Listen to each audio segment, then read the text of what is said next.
আপনাদের স্বাগত জানাই আমার কিছুক্ষণ চ্যানেলে। আজকে আমি একটা ওলকপি দিয়ে আলু দিয়ে ডালনা করব, ওটা আপনাদের দেখাচ্ছি।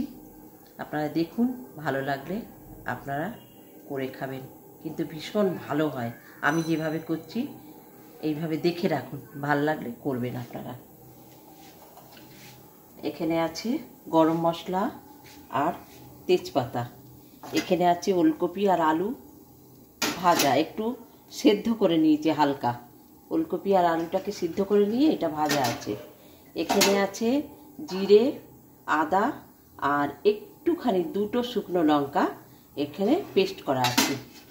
এখানে আছে ঘি আর এটা হচ্ছে নুন আর একটু চিনি, কেন এই কপি টপি ধরনের জিনিসে একটু মিষ্টি লাগে। এবার আমি শুরু করছি। প্রথমে তেজপাতাটা সাম্বার দিলাম,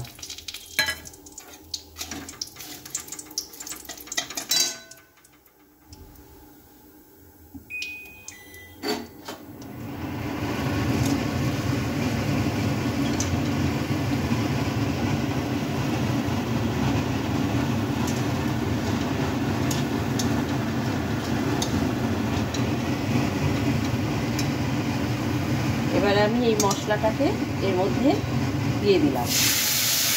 জিরা, আদা আর শুকনো লঙ্কা আর কিছু না, একটু হলুদ আছে এর মধ্যে।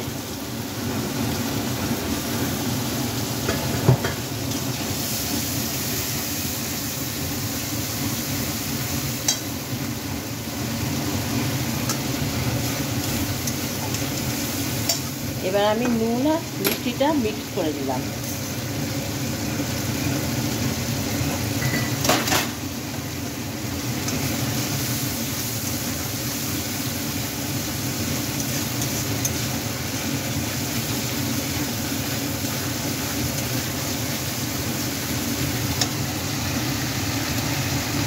মশলাটা মোটামুটি হয়ে গেছে। এবার আমি আলু আর ওলকপিটা দিয়ে দিলাম এর মধ্যে।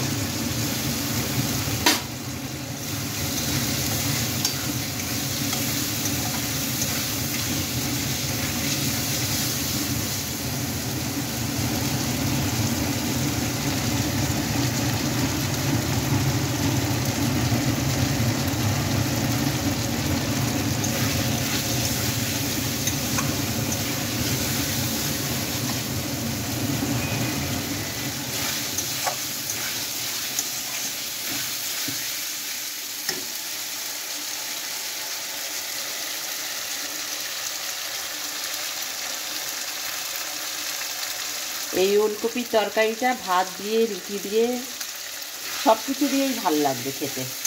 আর ভীষণ, ওলকপি তো অনেকে ভাবে খেতে ভালো লাগে না, কিন্তু এই ওলকপির এই রান্নাটা খুবই ভালো লাগে খেতে।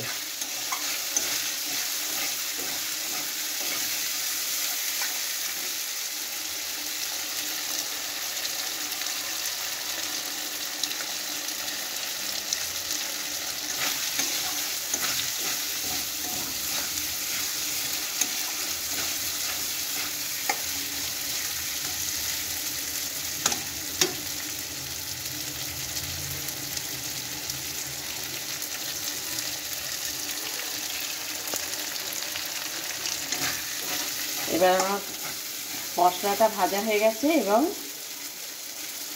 আলু আর ওলকপিটা গলেও গেছে।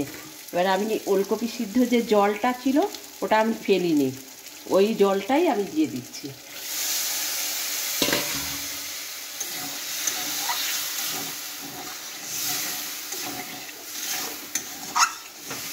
এই তরকারিটা ভাত দিয়েও ভালো লাগবে, রুটি দিয়েও ভালো লাগবে। রুটি, লুচি, ভাত যে কোনো কিছু দিয়েই ভালো লাগবে।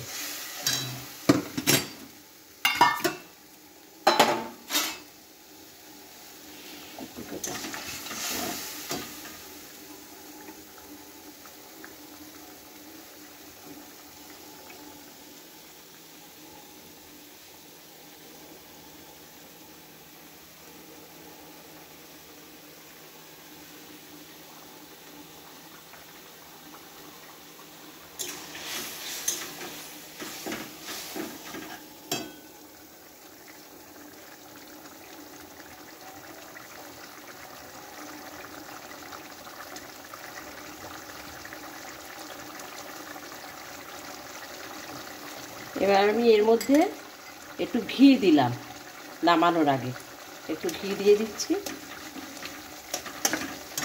আর এই গরম মশলাটা গুঁড়োটা, গরম মশলা আমি গুঁড়ো করেই রাখি, সেই গরম মশলার গুঁড়োটাকে আমি এর মধ্যে ছড়িয়ে দিলাম।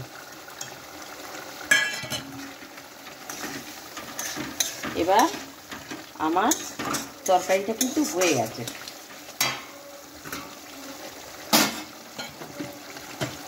দেখুন, আপনাদের যদি ভালো লাগে করে খাবেন। আমার তরকারিটা হয়ে গেছে।